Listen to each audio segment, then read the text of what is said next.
आप देख रहे प्रोफेशनल्स। मेरा नाम है प्रतीक खत्री। आज हम पढ़ने वाले हैं कैपिटल गेन्स पार्ट 2। पार्ट 1 मैंने ऑलरेडी डाल दिया है चैनल के ऊपर, आप जाके चेक कर सकते हो, या मैं डिस्क्रिप्शन में लिंक दे दूंगा। अब वहां जाके उसको एक्सेस कर सकते हो। पार्ट 1 को बिना देखे इसको मत देखना, पार्ट 1 को पहले देख लेना फिर इसको देखना। और आपको जो भी पीडीएफ है आपको पूरा मिल जाएगा, पीडीएफ मेरे टेलीग्राम चैनल के ऊपर, आप वहाँ पे जाके एक्सेस कर सकते हो फ्रीली। जाके प्लीज जाके ज्वाइन कर लीजिए वहाँ पे, और वहाँ पे जो डिस्कशन ग्रुप है वहाँ पे भी प्लीज ज्वाइन करें ताकि आपको रेगुलर अपडेट्स मिलते रहें। चलिए हम आगे देख लेते हैं कि भाई हम क्या पढ़ने वाले इस बार। सबसे स्टार्ट करते हैं पहले हम कॉस्ट ऑफ एक्विजिशन। ये होता क्या है, देखो किसी भी असेट को अक्वायर करने के लिए आपको कुछ पैसे पे करने पड़ते हैं, और जो आप पैसे पे करते हैं उसको बोलते हैं कॉस्ट ऑफ एक्विजिशन। ठीक है, मैं कोई भी चीज़ खरीदी, मेरे को उसके पैसे पे करने पड़ेंगे। ठीक है, तो कैपिटल गेन में हमें करना क्या होता है कि भाई कितने में हमने सेल किया माइनस कितने में हमने अक्वायर किया था, तो जो भी नेट ऑफ आया, जो भी हमारा नेट ऑफ अमाउंट है वो हमारा गेन्स हो गया।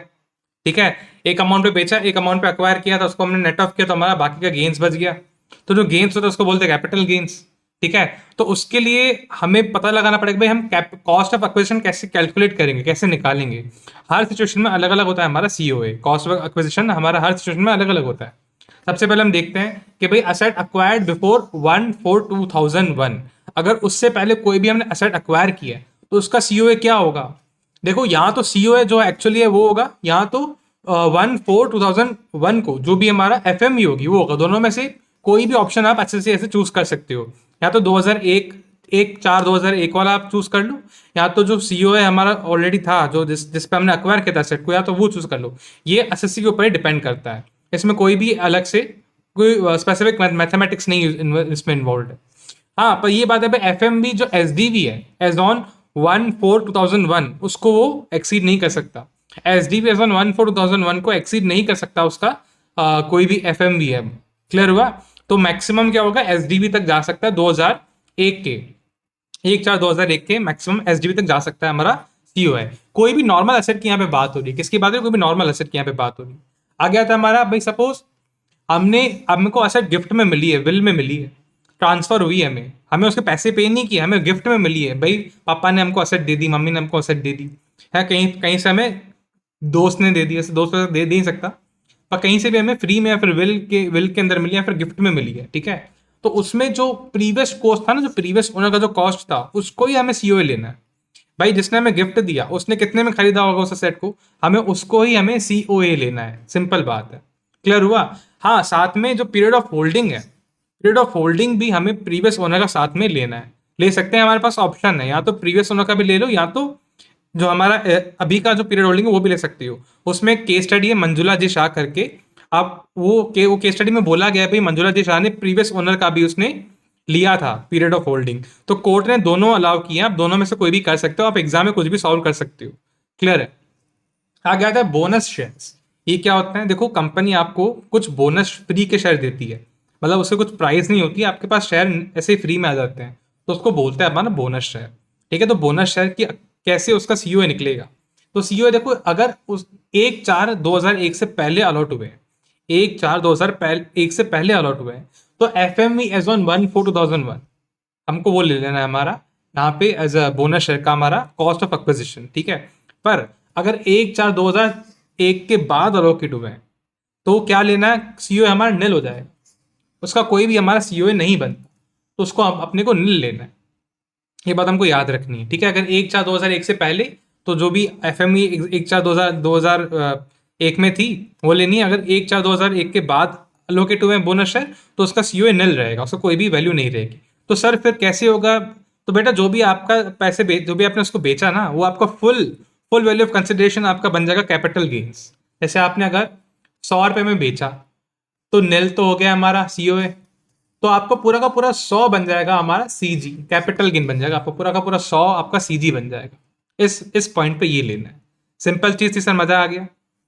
आगे आता है राइट शेयर्स। ये क्या होता है, देखो ये कुछ ऐसे शेयर्स हैं जो हम इशू करते हैं डिस्काउंट पे एग्जिस्टिंग शेयर होल्डर को, कि भाई ऑलमोस्ट आधे भाव पे नए शेयर और शेयर राइट शेयर इशू करते हैं, जो एग्जिस्टिंग शेयर होल्डर है उनको इशू करते हैं। ठीक है, अगर उनको खरीदने होते तो वो खरीद लेते हैं, अगर नहीं खरीदने होते तो फिर वो रिनाउंस कर लेते हैं राइट्स को, कि भाई किसी और को देते हैं, भाई तू खरीद ले मैं नहीं खरीद रहा, बदले में हल्का फुल्का अमाउंट ले लेते हैं, तो उसको बोलता है राइट शेयर का इशू।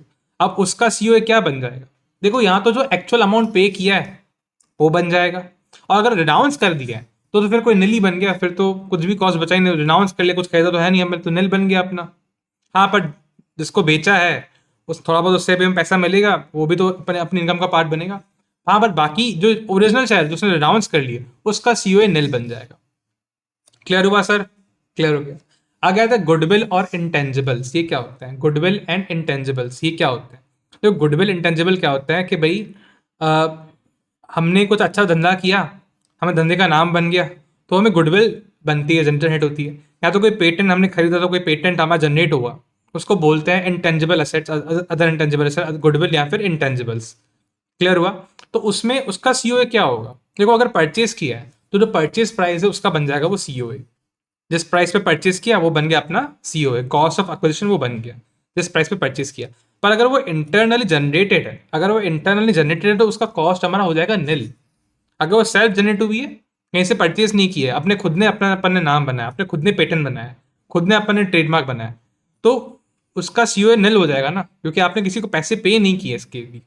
तो अगर सेल्फ जनरेटेड है तो फिर नील रहेगा, और अगर कहीं से परचेज किया है तो जो परचेज प्राइस है वही अपना बन जाएगा। क्लियर हुआ? बहुत सिंपल चीज थी। अरे बहुत हल्का चीज है। अब सबसे एक इंपॉर्टेंट चीज आती है ग्रैंड फादरिंग क्लॉज। ये बात याद रखना, वो दादाजी वाला क्लॉज। तो ग्रैंड फादरिंग क्लॉज होता क्या है? तो देखो, इसमें था क्या कि भाई देखो, अचानक से एक एक दो 2018, ठीक है, इस इफेक्ट से जो भी हमारा फाइनेंस एक्ट आया था 2018 के अंदर, उस इफेक्ट में हुआ क्या था भाई, पहले लॉन्ग टर्म कैपिटल गेन पे टैक्स नहीं लगता था। तो बहुत लोगों ने लॉन्ग टर्म कैपिटल गेन में इन्वेस्ट करके रखा था। अब मतलब जो भी लॉन्ग टर्म असेट्स है ना, उसके ऊपर टैक्स नहीं लगता था। तो अभी लॉन्ग टर्म कैपिटल असेट में इस इफेक्ट से, दिस डेट ऑफ इफेक्ट से टैक्स लगने लग गया। तो क्या करना है फिर? सरकार ने बोला फिर तो फिर गजब, सरकार ने तो ठीक है निकाल दिया, लोगों ने बोला भाई ये तो गजब हो गया है कि अभी तो लॉन्ग टर्म पे भी टैक्स लग रहा है, तो अभी क्या करें? हमने तो इन्वेस्ट करके रखा था ये सोच के ताकि टैक्स नहीं लगेगा लॉन्ग टर्म में, पर यहाँ पे लॉन्ग टर्म में टैक्स लग रहा है। सरकार ने क्या लिखा है कि भाई लॉन्ग टर्म पे टैक्स लग रहा है, ऐसा कैसे चलेगा? ये तो गलत बात होगी। सर लोग बोलने लगे भाई ये तो भयंकर चीज हो गई, ये क्या है? तो फिर इसको अवॉइड, देखो जिन्होंने पहले इन्वेस्ट किया था लॉन्ग टर्म, उनकी तो कोई गलती नहीं है, उनको तो पता थोड़ी था कि भाई टैक्स लगने वाला है। तो बस उसको बचाने के लिए उनको थोड़ी राहत देने के लिए निकाला गया। क्या निकाला गया? ग्रैंड फादरिंग क्लॉज निकाला गया। ग्रैंड फादरिंग क्लॉज बोलता क्या है? देखो, टैक्स किसके ऊपर लगेगा? मतलब सीओए क्या हो जाएगा इसका? सीओए क्या हो जाएगा? Fair market value as on 31/1/18, या तो sale consideration whichever is lower को ले लेंगे। अब दोनों में से जो भी लोअर आ गया, और जो एक्चुअल कॉस्ट ऑफ एक्विजिशन है, या फिर जो भी यहां से है, कि दोनों में से जो भी हायर होगा वो ले लेंगे। तो फिर हमारा हो जाएगा सीओए वो वाला।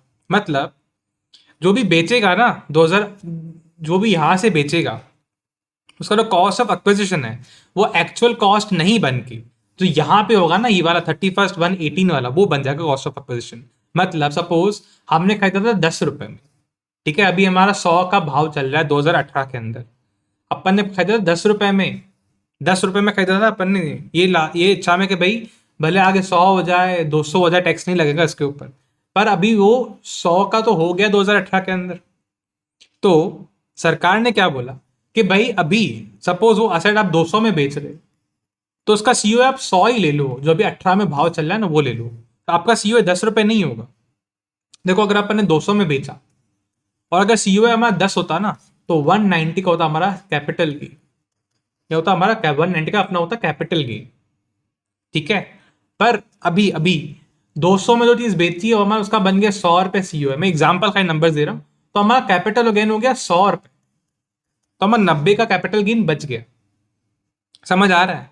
तो भाई इससे सिंपली ग्रैंडफादरिंग क्लॉज से हुआ क्या है कि भाई जो बेस, जो कॉस्ट ऑफ एक्विजिशन है वो बढ़ गया है हमारा, और वो फेयर मार्केट वैल्यू 31/1/18 होगी। देखो ना ध्यान से, अगर सेल कंसिडरेशन या फिर एफ दोनों में से कोई भी लोअर ले लिया, और सपोज मैक्सिमम टाइम पे लोअर एफ एम 31/1/18 ही आएगा, मैक्सिमम टाइम पे यही आएगा, और इसका और एक्चुअल कॉस्ट का हायर ले लिया, तो अगर एक्चुअल कॉस्ट ज्यादा होता है तो ठीक है वो ले लो, और अगर एफ ज्यादा होता है तो वो ले लो। और मैक्सिमम केस में यहाँ पे एफ ज्यादा ही होगा। मैक्सिमम केस में पता है इसका आंसर एफ एम 31/1/18 ही आएगा हर बार, क्योंकि यहाँ पे सिस्टम ही देखो ऐसे ही बनाया ना भाई, कॉस्ट तो छोटा कम ही होगा और ये हायर ही होगा इन दोनों में से। तो एक तो यही आ गया यहाँ पे, और यहाँ पे इन दोनों में से ही लोअर ही होगा। एफ एम बी 31,118 लोअर ही होगा इन दोनों में से अगर दे तो इन दोनों में से लोअर एफ एम ई होगा और इन दोनों में से हायर एफ एम ई होगा एज ऑन 31,118। तो ये अपना एक बेस बन गया। अब इस पे ही हमारा सी निकलेगा और इस पे ही हमारा कैपिटल गेन कैलकुलेट होगा। इसको एक बार सम कर लेना, मजा आ जाएगा इसको करते हुए। ये थोड़ा रिविजन है, थोड़ा मैं फास्ट कर रहा हूँ, पर ये समझ लेना क्योंकि एग्जाम में आएगा ही आएगा, आने के चांसेस बहुत हाई इसके आने के, क्योंकि कॉन्सेप्ट क्लैरिटी के लिए बहुत इंपॉर्टेंट है। आगे देखते हैं स्पेशल केसेस ऑफ कंप्यूटेशन। कुछ स्पेशल केसेस है हमारे कैपिटल गेन्स के, वो एक बार देख लेते हैं। और ये सारे स्पेशल केसेस आपके एमसीक्यू के लिए बहुत इंपॉर्टेंट है, इसको आप मार्क कर सकते हो, इंपॉर्टेंट फॉर एमसीक्यूज। सबसे पहले हम देखते हैं कि भाई इंश्योरेंस रिसीट ये क्या होती है। देखो कुछ भी एसेट डिस्ट्रॉय होती है तो हमें इंश्योरेंस मिलती है, पैसे मिलते हैं। हमने बदले में कुछ प्रीमियम पे किया होता है पर हमें उसके बदले में पैसे मिलते हैं, तो वो भी एक टाइप का कैपिटल गेन ही हो गया। मानते हो ना, सपोज हमने एसेट बेच दी, हमें कुछ पैसे मिलेंगे। यहाँ पे एसेट डिस्ट्रॉय हो गई, हमें पैसे मिलेंगे। कैपिटल गेन हुआ ना, एसेट गई पैसे आए, एसेट गई पैसे आए, कैपिटल गेन हुआ कि नहीं हुआ? हाँ सर हुआ ना कैपिटल गेन। तो ये चार्ज कब होगा? देखो ईयर ऑफ रिसीट पे चार्ज होगा, जब पैसा मिलेगा ना तब चार्ज होना है, हमें ये बात याद रखनी है। दूसरा, इसकी फुल वैल्यू ऑफ कंसिडरेशन क्या होगी? एक तो जो पैसे में जो हमें पैसा हमें मिला, साथ में हमें कुछ अगर एसेट रिप्लेस होकर मिली या तो वो हो जाएगा, या तो जो हमें पैसा मिला है वो हो जाएगा। सिंपल बात है, अगर दोनों मिले तो फिर दोनों हो जाएंगे, तो वो हमारी हो जाएगी full value of consideration. Note रखना है, एक बात का मैं ध्यान रखना है कि भाई for damage due to flood fire and etcetera होना चाहिए, मतलब कुछ ऐसा होना चाहिए कि भाई अगर वो हमने खुद बर्बाद की है तो हमें नहीं मिलेगा। हाँ कुछ फायर लग गई, फ्लड आ गया तो हमें मिलेगा। दूसरा आता है हमारा conversion to stock in trade. हमें स्टॉक को कन्वर्ट कर दिया, ठीक है, स्टॉक को कन्वर्ट करके हमने बेच दिया, ठीक है। तो मतलब सॉरी, जो हमारे एग्जिस्टिंग एसेट है उसको हमने स्टॉक में कन्वर्ट करके बेच दिया आगे चल के, ठीक है। तो एग्जिस्टिंग एसेट हमारी स्टॉक में कन्वर्ट हो गई, तो एक टाइप का हमने अपने बिजनेस को एसेट बेच दी। क्या मैं बोल सकता हूँ अरे बाबा देखो, अगर मैं बिल्डर हूँ, मेरे पास एक बिल्डिंग पड़ी है, वो बिल्डिंग को मैंने अपने स्टॉक में डाल दिया, मेरी पर्सनल बिल्डिंग को मैंने स्टॉक में डाल दिया, तो क्या मैं बोल सकता हूँ भाई मैंने अपनी बिल्डिंग, क्या मैं बोल सकता हूँ मैंने अपनी बिल्डिंग बिजनेस को बेच दी? हाँ सर बेच दी। अब वो बिजनेस ने मेरी बिल्डिंग आगे स्टॉक बना के बेच दी, ठीक है, वो अलग बात है, वो बन जाएगी पीजीबीपी की इनकम। पर अगर जो मैंने बिल्डिंग दी है मेरे बिजनेस को, तो वो तो हमारी कैपिटल गेन बन गई ना। तो जो कैपिटल गेन हुआ है वो चार्ज कब होगा? When stock is sold. ये बात याद है ना, जब स्टॉक बिकेगा ना, सपोज मैं बिजनेस ने जो स्टॉक बेच दिया, वो मेरी बिल्डिंग बेच दी, तभी वो चार्ज होगा हमारा एज अ कैपिटल गेन। अब आपको ये बात याद रखनी है, ऐसा मत समझना कभी मैंने बिल्डिंग ट्रांसफर करी तभी तब उस साल में चार्ज करना है, नहीं नहीं, तब स्टॉक बिक गया तब चार्ज करनी है। आगे आता है fair market value on date of conversion, हमें लेनी है जो भी हमारे फुल वैल्यू ऑफ कंसिडरेशन होगी ना। तो जिस दिन हमने ट्रांसफर कर दिया वो वाली बिल्डिंग अपने बिजनेस को, तो उसकी हमें एफ लेनी है, उस दिन की हमको एफ लेनी है।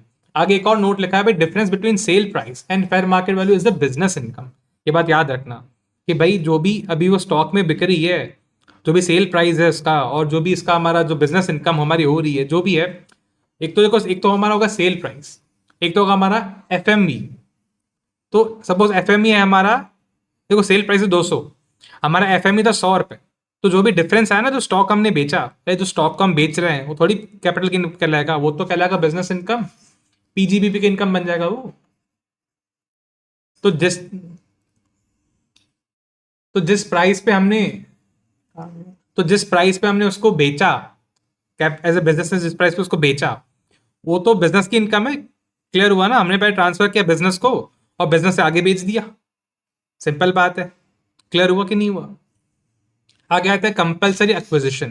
देखो होता है सरकार कभी कभी हमारा लैंड कंपलसरीली एक्वायर करती है, हमारी बिल्डिंग कंपलसरी एक्वायर करती है कि भाई हमको यहाँ पे कुछ बनवाना है, तुम यहाँ से हटो, तो आपको कंपलसरीली आपको अक्वायर करती है, तो वो भी तो एक टाइप का कैपिटल गेन ही होगा, आपको पैसे तो दे रही है सरकार। तो कब करना है इसका ईयर ऑफ चार्जेबिलिटी क्या टैक्स की?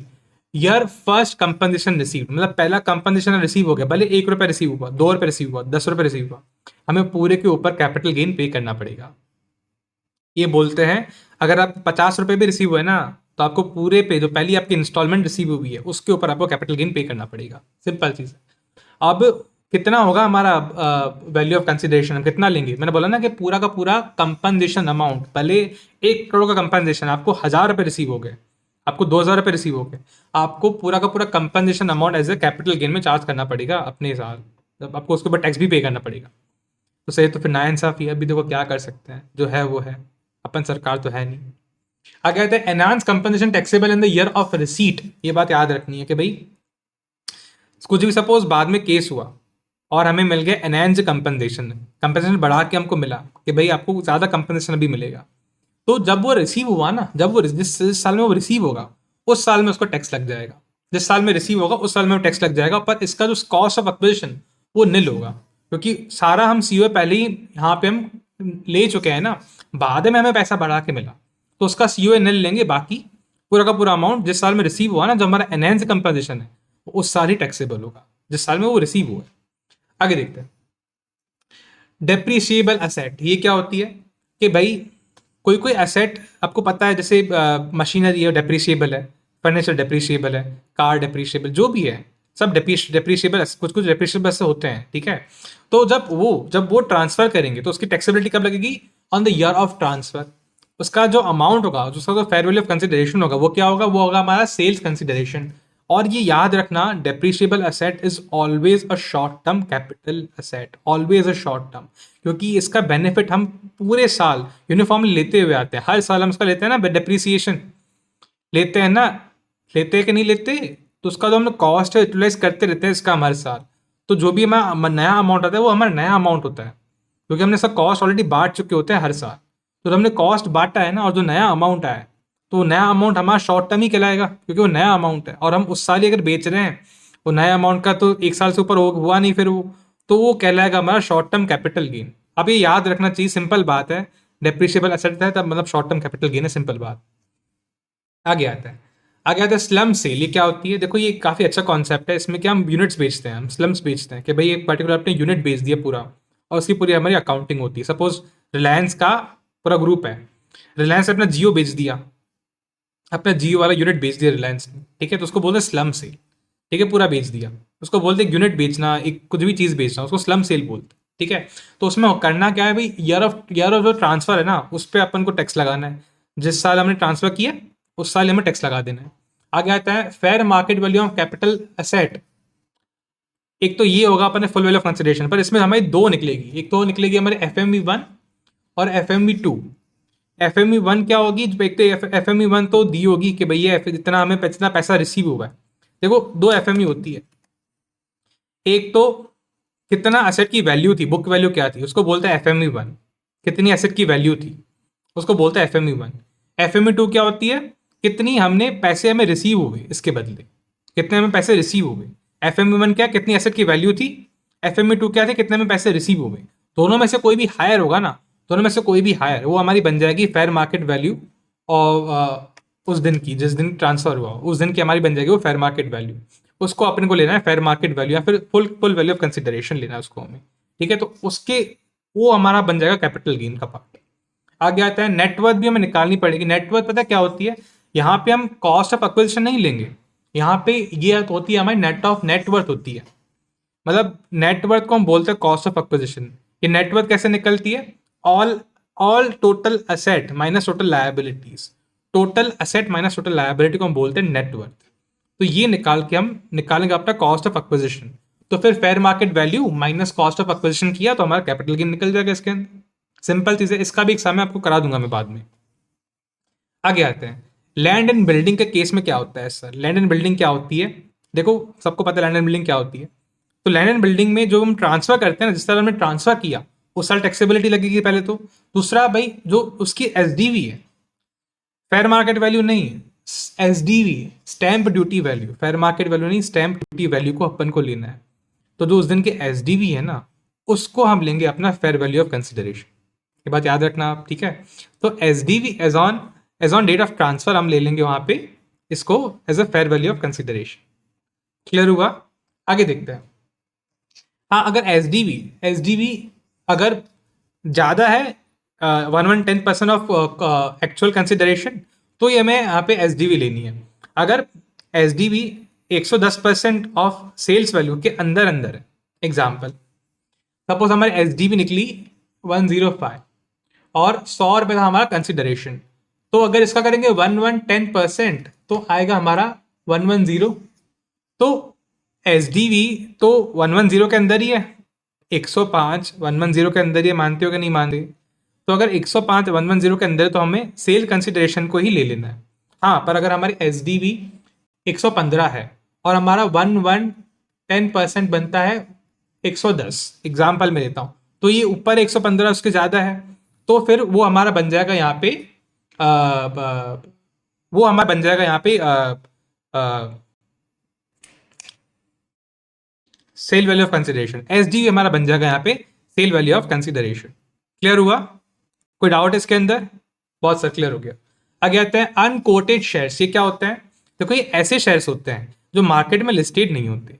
इसको आप ये मार्केट, एक तो होता है हमारा लिस्टेड जिसके आईपीओ निकलते हैं, और वो उसको बोलते हैं कोटेड शेयर्स। ठीक है, यहाँ पे आते हैं अनकोटेड शेयर्स, मतलब इनकी लिस्टिंग नहीं होती, प्राइवेट कोई कंपनी के शेयर्स होते हैं। क्लियर बात है? पब्लिक लिमिटेड की कंपनी के भी शेयर हो सकते हैं, पर वो लिस्टेड नहीं होते, वो कोटेड नहीं होते। सिंपल बात। तो ये होते क्या, इस ईयर ऑफ ट्रांसफर एक तो होगा, जो भी इसकी टैक्सेबिलिटी जब भी होगी ईयर ऑफ ट्रांसफर में होगी। दूसरा, इसका जो फेयर मार्केट वैल्यू चलती होगी ना यहाँ पे मार्केट के अंदर, उस पर वो टैक्स उसको पे करना पड़ेगा। साथ में if consideration is less than fair market value, तो तभी हमारा बनेगा फेयर मार्केट वैल्यू को हमें लेना है। अगर कंसिडरेशन लेस है तो फेयर मार्केट वैल्यू को लेना है, अगर कंसिडरेशन फेयर मार्केट वैल्यू के ऊपर है तो हमें कंसिडरेशन को लेना है। सिंपल बात है। अगर कंसिडरेशन फेयर मार्केट वैल्यू के नीचे है तो ही हमें लेना है फेयर मार्केट वैल्यू, अगर उससे ऊपर है तो फिर हमें लेना है कंसिडरेशन। क्लियर बात हुई? आगे आता है अनडिटरमाइंड वैल्यू। अगर कोई भी वैल्यू डिटरमाइंड नहीं है, भाई वैल्यू मिल ही नहीं रही है, तो देखो सबसे पहले तो अपन को लेना है ईयर ऑफ ट्रांसफरेबिलिटी को लेना है, उसके ऊपर हमें टैक्स पे करना है। आगे आता है fair market value of asset transfer, वो ले लेना है। देखो वैल्यू तो डिटरमाइन हो नहीं रही है, सिंपल बात है, तो जो भी एफएमई चल रही होगी एसेट की मार्केट में अपन को वो ले लेनी है। तीसरा कि if consideration is not ascertainable, अगर असर्टेनेबल ही नहीं है बिल्कुल, तभी ऐसा करना है। अगर असर्टेनेबल है हल्की सी भी तो हमें वो वाली ले लेनी है। अगर असर्टेनेबल बिल्कुल भी नहीं है तो ही हमें लेना है FMV on date of transfer. Simple बात है। क्लियर हुआ? आगे आता है बायबैक ऑफ सिक्योरिटीज। ये थोड़ा अलग कॉन्सेप्ट है और ये इंपॉर्टेंट भी है क्योंकि ये अमेंडमेंट है ये। देखो बायबैक में होता क्या था, अभी पहले पहले होता क्या था भाई, अगर अपन ने शेयर बायबैक किया एज अ कंपनी, तो कंपनी इसके ऊपर टैक्स पे करती थी। ठीक है, एज अ डीम डिविडेंड समझ के इसको टैक्स पे करती थी इसके ऊपर कंपनी, और जो शेयर होल्डर थे उनके हाथ में कुछ भी टैक्स पे होता नहीं था। ठीक है, अब कंपनी के हाथ में एग्जेम्प्ट हो गया, कंपनी को टैक्स पे करने की जरूरत नहीं है। हाँ, बट जो ये बायबैक हो गया ना, ये शॉर्ट टर्म कैपिटल गेन हो गया, एक टाइप का शेयर होल्डर्स के हाथ पे ये हो गया अपना short term capital gain. Short term capital gain या फिर long term capital gain, long term capital gain, मतलब एक सिंपल बात है, कैपिटल गेन हो गया according to period of holding. Simple बात है, ये कैपिटल गेन हो गया according to period of holding. और जो साथ में इनका कॉस्ट ऑफ एक्विजिशन होगा वो इनका बन जाएगा शॉर्ट टर्म कैपिटल लॉस, वो कभी भी सेट ऑफ कर सकते हैं नेक्स्ट ईयर जब भी वो कुछ भी सेल करेंगे। तो ऐसे कुछ हमारा नया अमेंडमेंट आया था। तो आगे आता है कि भाई हाँ देखो, for domestic company share holder पे नो टैक्स है, treated as dividend earlier but cost becomes capital loss. ये बात है कि भाई कंपनी को कोई टैक्स पे करने की जरूरत नहीं है, शेयर होल्डर के हाथ में टैक्सेबल हो जाएगा as a deem dividend. Clear हुआ? सॉरी, मैंने आई थिंक गलत बोला था पहले। शेयर होल्डर के हाथ में हो गई deem dividend as a tax, और जो उसका कॉस्ट ऑफ एक्विजिशन होगा वो एज ए जाएगा शॉर्ट टर्म कैपिटल लॉस में। हाँ, इनका जो इनका टैक्सेबिलिटी होगी वो उनकी हो जाएगी deem dividend as per section 222। ये बात याद रखना, आई थिंक मैंने पहले गलत बोल दिया था। ये डीम डिविडेंड टैक्सेबल होगा यहाँ पे शेयर होल्डर के हाथ में, जो भी बायबैक का अमाउंट उनको मिलेगा। हाँ, शॉर्ट टर्म कैपिटल लॉस वो बन जाएगा इनका, जो आगे चल के सेट ऑफ कर सकते हैं इसको। क्लियर हुआ? Sorry for the mistake. आगे आते हैं एडवांस मनी अगर हमें रिसीव हुई है, पता है कुछ भी हम बेचते तो हमें कुछ एडवांस मनी रिसीव होती है, तो एडवांस मनी का ट्रीटमेंट कैसे होगा? देखो, इफ फोरफीटेड, पता है हम एडवांस मनी फोरफीट भी कर सकते हैं। सपोज पेमेंट नहीं हुई ना, सपोज सामने वाले में अपन को पेमेंट उसने दी नहीं, तो भी एडवांस हमें पैसा मिला ना, उसको हम फोरफीट कर सकते हैं कि भाई अभी पैसा मेरा हो गया, क्योंकि उन्होंने को पेमेंट नहीं दी है। तो अगर वो पैसा मेरा हो गया, उसने मेरे को पेमेंट नहीं दी, तो उसकी फिर टैक्सेबिलिटी कैसी होगी? देखो, अगर जो पैसा मैंने रख दिया है, अगर वो 1/4/14 से पहले हमने रख दिया है, तो मेरे इनकम फ्रॉम अदर सोर्स का पार्ट बन जाएगा।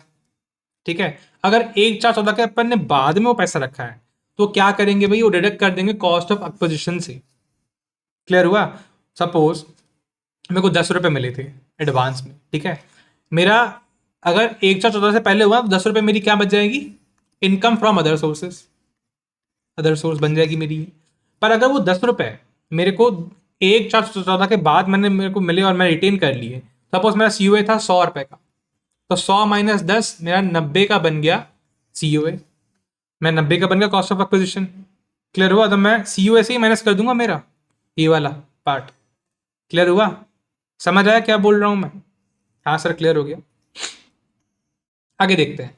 देखो हमने सब पढ़ लिया, अब आता है एंडिंग पार्ट। ये इंपॉर्टेंट पार्ट है बहुत, इसको समझ लेते हैं क्योंकि ये एग्जाम में बार बार पूछते हैं, एमसीक्यू के लिए भी बहुत इंपॉर्टेंट है ये हमारा। आगे आता है एग्जेम्पशंस। एग्जेम्पशंस क्या होते हैं?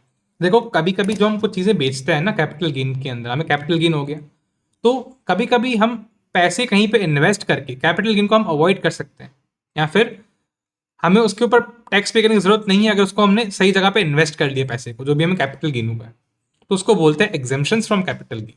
बहुत सिंपल चीज़ थी ये। तो देखो इसमें मल्टीपल सरकार ने एग्जाम्पशन आपको स्पेसिफाई किए हैं, तो आपके इंटर में जो भी कवर है, आपके सी इंटर में जो भी कवर है, मैं आपको बता रहा हूँ। 54, 54B, 54D, 54E, 54F, ये आपके सी इंटर में कवर है। तो इसको अच्छे से एक बार देख लेते हैं क्या है क्या नहीं है। सबसे पहले आता है एलिजिबल असेसी कौन है इसके अंदर, ये है इंडिविजुअल एच यू एफ। 54 की मैं बात कर रहा हूँ। 54 में एलिजिबल असेसी है individual and H U F, ये बात आप याद रखना। आगे आते हैं असेट ट्रांसफर जो की है, वो होनी चाहिए लॉन्ग टर्म कैपिटल असेट। क्या होनी चाहिए? Long term capital asset. आप भी याद रखना LTCA, long term capital asset होनी चाहिए। कौन सी asset? Residential house. Residential house होनी चाहिए वो, LTCA होना चाहिए उसका, रेजिडेंशियल हाउस होनी चाहिए वो हमारी, जो भी हमने एसेट ट्रांसफर करी है। क्लियर हुआ? आगे आता है असेट हमने अक्वायर की थी, ठीक है, asset acquired on a particular condition, ठीक है। देखो हमने हमने ट्रांसफर तो कर ली, पर हमें जो न्यू एसेट अक्वायर की है उसकी कोई कंडीशन होती है कि भाई जो हमने न्यू एसेट अक्वायर की वो कितने टाइम में अक्वायर की, कितने वैल्यू की हमने अक्वायर की, कितनी एसेट हमने अक्वायर की, साथ में अगर हमने कंस्ट्रक्ट की है न्यू एसेट तो कितने टाइम में हमने कंस्ट्रक्ट की है। ना तो इसमें ऐसा भी है कि भाई या तो आप 1 साल पहले कोई एसेट परचेस कर लो, या तो 2 साल के अंदर कोई एसेट परचेस कर लो, या अगर आप एसेट कंस्ट्रक्ट करवाने वाले हो तो 3 साल के अंदर कंस्ट्रक्ट कर लो। तो ये भी एक इसके अंदर है कि भाई आपको एसेट अगर कोई परचेस करनी है इसके अगेंस्ट, किसके अगेंस्ट? यहाँ के कैपिटल गेन्स के अंदर अगेंस्ट। हमने कोई भी रेजिडेंशियल हाउस प्रॉपर्टी ट्रांसफर किया, हमें कैपिटल गेन हुआ, कोई और एसेट परचेस कर लो, पर वो एसेट होनी क्या चाहिए, वो क्या एसेट होनी चाहिए, उसकी कंडीशंस हैं। भाई सबसे पहले तो होना चाहिए रेजिडेंशियल हाउस। क्या होना चाहिए? Residential house. मतलब रेजिडेंशियल हाउस मैंने बेचा, मैंने परचेस क्या किया? रेजिडेंशियल हाउस मैंने परचेस किया। क्लियर हुआ? यहाँ तो 1 साल पहले, यहाँ तो 1 साल बाद, 2 साल बाद, 2 साल के अंदर अंदर, सिंपल बात। यहाँ तो 1 साल के पहले, 1 साल पहले पहले बिल्कुल उसके अंदर अंदर, या तो 2 साल के अंदर अंदर हमने परचेस कर लिया। क्लियर हुआ? यहाँ तो हमने 3 साल के अंदर कुछ ना कुछ कंस्ट्रक्ट कर लिया उसका। हाँ रेजिडेंशियल हाउस प्रॉपर्टी हमने कंस्ट्रक्ट की है, कुछ ना कुछ मैं बोल रहा हूँ, पर रेजिडेंशियल हाउस प्रॉपर्टी वो होनी चाहिए। क्लियर हुआ ना? आगे आता है इसमें मैक्सिमम एग्जाम्पशन कितना मिल सकता है। इसमें मिल सकता है 10 करोड़, या तो actual capital gain which ever is lower, या तो 10 करोड़ या तो actual capital gain which ever is lower. Clear हुआ? देखो इसमें एक और चीज है कि अगर अगर आपका आपका गेन 2 करोड़ तक का है, आपका कैपिटल गेन 2 करोड़ तक का है, तो आप कोई भी 2 कैपिटल एसेट भी परचेस कर सकते हो, ठीक है। If capital gain is up to 2 crore, तो आप 2 कोई भी रेजिडेंशियल हाउस प्रॉपर्टी बनवा सकते हो, और ये once in lifetime opportunity होती है, उसके बाद आप फिर से ऑप नहीं कर सकते इसको। क्लियर हुआ ना? आई थिंक आपको 54 क्लियर हो गया होगा, बहुत सिंपल बात। आगे थे 54B। 54B में हम क्या ट्रांसफर करते हैं सर? हम ट्रांसफर करते हैं अर्बन एग्रीकल्चर लैंड, और जो कम से कम 2 साल तक वो यूज की होनी चाहिए अर्बन एग्रीकल्चर लैंड के लिए, कम से कम 2 साल तक। ऐसा नहीं भी कोई भी लैंड को हमने एग्रीकल्चर में बनवा दिया और फिर उसको हमने डिक्लेयर कर दिया ये अर्बन एग्रीकल्चर लैंड, ये पॉसिबल नहीं है। आपको कम से कम 2 साल तक उसको यूज किया होना चाहिए as an urban agriculture land, ठीक है। अच्छा इसको ये कौन एलिजिबल है इसके लिए? एसएससी कौन एलिजिबल है? उसके लिए इंडिविजुअल या एचयूएफ एलिजिबल है। आपको ये बात याद रखनी है, इंडिविजुअल या फिर एचयूएफ ही एलिजिबल है इसके लिए। क्लियर हुआ? आगे आते हैं कि भाई फिर हमें अक्वायर क्या करनी है उसके बदले। हमने तो बेच दिया अर्बन एग्रीकल्चर लैंड, हमें अक्वायर क्या करनी है? हमें अक्वायर करनी है एग्रीकल्चर लैंड ओनली। हम कोई भी लैंड अक्वायर नहीं कर सकते, हमें एग्रीकल्चर लैंड ही अक्वायर करनी पड़ेगी इसके बदले में। आगे आता है कि हाँ परचेज 2 years फॉरवर्ड, 2 साल के अंदर हमें परचेज करनी है इसको। अब लास्ट में इसकी एक एग्जाम्पशन देखते हैं, भाई जो भी इन्वेस्टमेंट की या फिर capital gain which ever is lower, उतना अमाउंट हो जाएगा अपना एग्जाम्प्ट। या तो इन्वेस्टमेंट की या तो capital gain which ever is lower, which ever is lower उतना अमाउंट हो जाएगा हमारा यहाँ पे एग्जाम्पशन का पार्ट। आई होप आपको क्लियर हो गया होगा, बहुत सिंपल चीज थी ये। आगे आता है 54D। उसमें ये कौन है, इसका क्या कर सकते हैं सर? देखो लैंड एंड बिल्डिंग हमने, इंडस्ट्रियल लैंड एंड बिल्डिंग हमने बेची, पर इंडस्ट्रियल लैंड एंड बिल्डिंग तो 54D का अपना पार्ट बन जाएगा। 54D में क्या आता है? कोई भी हमने इंडस्ट्रियल लैंड हमने बेची, इंडस्ट्रियल लैंड एंड बिल्डिंग हमने बेची, बदले में हमने अक्वायर क्या किया, हमने अक्वायर किया land and building and industry only, मतलब इंडस्ट्री की लैंड एंड बिल्डिंग बेची और दूसरी जगह पे हमने land and building of industry acquire कर ली। इसके लिए एलिजिबल कौन है सर? इसके लिए कोई भी एसएससी, कोई भी एसएससी इसके लिए एलिजिबल है, कोई भी एसएससी। देखो यहाँ पे लिखा है एनी एसएससी, पर मोस्टली क्या होंगे? बिजनेसेस ही होंगे, मोस्टली ये ऐसे ही होंगे। आगे आता है कि भाई कम से कम इसको 6 महीने के अंदर, सॉरी कम से कम इसको 3 साल के अंदर या तो परचेस करना है या तो कंस्ट्रक्ट कर देना है।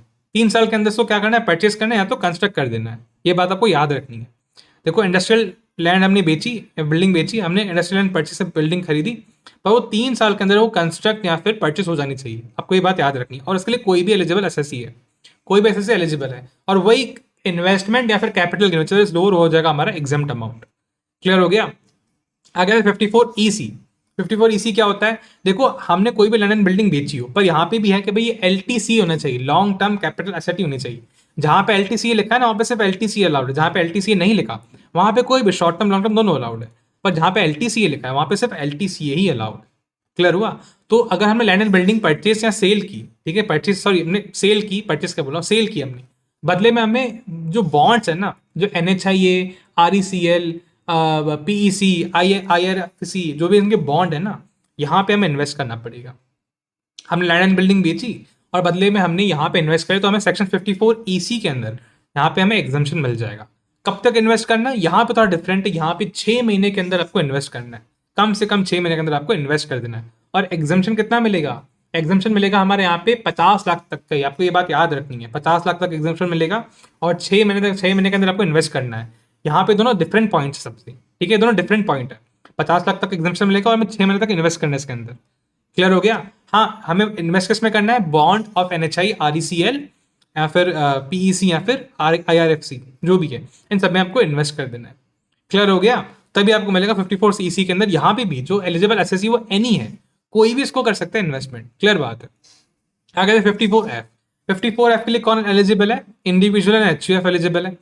पर इसमें थोड़ा डिफरेंट है। इसमें आप एनी कोई भी लॉन्ग टर्म कैपिटल एसेट अगर आप बेच रहे हो, कोई भी, हाँ, not residential house, residential house के अलावा कोई भी आपने लॉन्ग टर्म कैपिटल एसेट बेची, कोई भी आपने बेची और बदले में आपने कोई एक रेजिडेंशियल हाउस प्रॉपर्टी इंडिया में अक्वायर कर ली, कोई भी एक आपने अक्वायर की रेजिडेंशियल हाउस प्रॉपर्टी, पर सामने आपने कुछ भी बेचा था other than residential house property, आपने अक्वायर किया रेजिडेंशियल हाउस प्रॉपर्टी इंडिया के अंदर।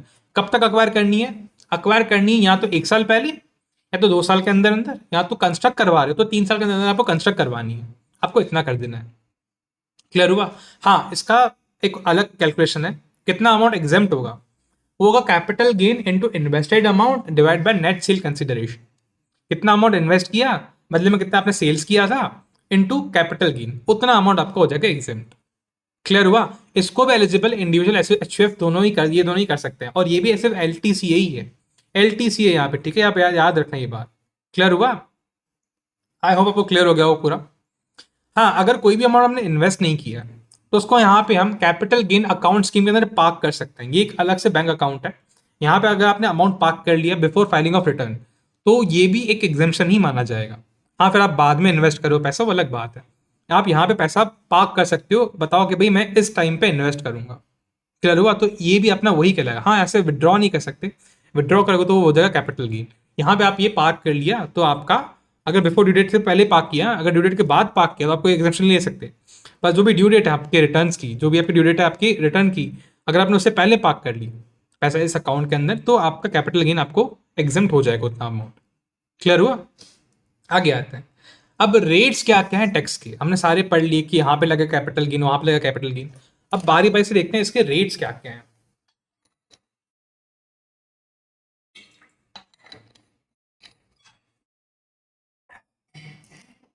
देखो इसके रेट्स क्या क्या है। सबसे पहले आते हैं शॉर्ट टर्म कैपिटल गेन के अंदर। देखो इसमें रेट क्या है अपना, वो है अपना 20%। किसके लिए 20% है हमारे यहाँ पे? अगर सेक्शन 1111A है, ये होता क्या है, ये सारे ऐसे equity shares, equity oriented fund, units of fund जिसपे एसटीडी पेड होता है, वो 20% के ऊपर टैक्सेबल होता है 1111A के अंदर। इक्विटी का share capital, mutual funds, equity oriented या फिर यूनिट्स जो भी है हमारे यहाँ पे, वहाँ पे 20% के ऊपर इसका टैक्स लग जाएगा। साथ में अगर कोई अदर है, कोई इसके अलावा है, तो वो आता है 111 के अंदर, 111 के अंदर शॉर्ट टर्म कैपिटल गेन। तो as per normal slab rate ही लग जाए। आपको मेन ये सेक्शन याद रखना है, आपको ये एग्जाम में पूछ भी सकता है, आपको ये याद रखना है, लिखो तो अच्छी बात है। ऐसे कोई मार्क्स कटते नहीं है सेक्शन नहीं लिखने का, पर ये लिखो तो अच्छी बात। आगे आता है हमारा लॉन्ग टर्म कैपिटल गेन। क्या होता है? देखो, अगर हमने 12 महीने के ऊपर जो बेचा, हमने देखा, अगर उसको हम बेच रहे हैं 12 महीने के ऊपर, तो हमारा LTCG आता है। आपको ये बात पता ही है। तो अगर वो 1112A है, सेक्शन 112A है ये वाला, ठीक है, इसको ये बोलते हैं। इसमें भी सेम है, equity shares, units and equity oriented fund, जिस पर हमने STT पे किया है। पर यहाँ पे रेट है 12.5%। वो भी कब तक? 1.25 लाख तक वो एग्जाम्प्ट है। 1.25 लाख के ऊपर, 1.25 लाख के ऊपर कोई भी अमाउंट का अगर आपको गेन हुआ है, तो उसके ऊपर हमें 12.5% आपको टैक्स पे करना पड़ेगा। अगर 1.5 लाख, 1.1 लाख है ना, 1.25 लाख, अगर 1.25 लाख तक है आपका कैपिटल गेन, तो एग्जाम्प्ट है पूरा। अगर 1.25 लाख के ऊपर कैपिटल गेन हुआ है, तो उसके ऊपर आपको 12.5% आपको टैक्स पे करना पड़ेगा। क्लियर हुआ? कौन सा? Equity share capital, equity oriented mutual fund वाला। जो बाकी अदर है, जो बाकी, उसको बोलता है 112, उसको बोलते हैं 112 रेट, 112 का सेक्शन। तो उसके ऊपर जनरल रूल है कि भाई 12.5% लग जाएगा उसके ऊपर रेट भी। क्लियर हो गया? तो ये बहुत सिंपल चीज थी। आगे आता है नोट, ये बात प्लीज इसको ध्यान से सुनना, ये बहुत इंपॉर्टेंट है। ये आगे आपको एग्जाम में क्रिएट कर सकता है कंफ्यूजन, तो सुनना। देखो, लैंड एंड बिल्डिंग अगर अक्वायर की है 23/27/24 से, 23/7/24 से पहले, 23/7/24 से पहले अगर आपने अक्वायर किया किसी भी लैंड एंड बिल्डिंग को, और अगर आप बाद में उसको बेच रहे हो, ठीक है, तो आपके पास ऑप्शन है कि आप या तो इंडेक्सेशन का बेनिफिट लो या तो मत लो। ये आपके ऊपर ऑप्शन है कि आप चाहे तो इंडेक्सेशन का बेनिफिट ले सकते हो या तो नहीं ले सकते हो। अगर आप ले रहे हो इंडेक्सेशन का बेनिफिट, तो आपको रेट लगेगा 20% LTCG विथ इंडेक्सेशन।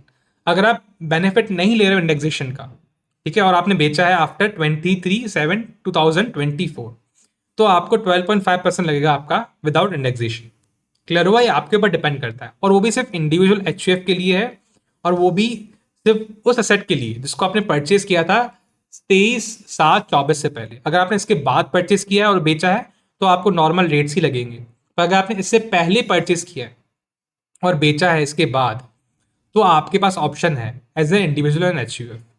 तो ये सारे आपके पास रेट्स है। आपका खत्म होता है कैपिटल गेन पूरा। अगर आपको वीडियो अच्छा लगा तो इस वीडियो को लाइक करना, चैनल को सब्सक्राइब करना, और please don't forget to join Telegram channel. अगर आपने यहाँ तक आके देखा है, तो प्लीज़ जाके ज्वाइन कर टेलीग्राम चैनल को, ताकि आपको रेगुलर अपडेट्स मिलते रहें, और आपको मैं बहुत ऐसे अमेजिंग वीडियोस लाता रहूँगा। और कुछ भी अगर आपको वीडियो का सजेशन, तो प्लीज़ कमेंट में लिखिए कि हाँ सर, हमें ये वीडियो चाहिए। Thank you so much for watching my video.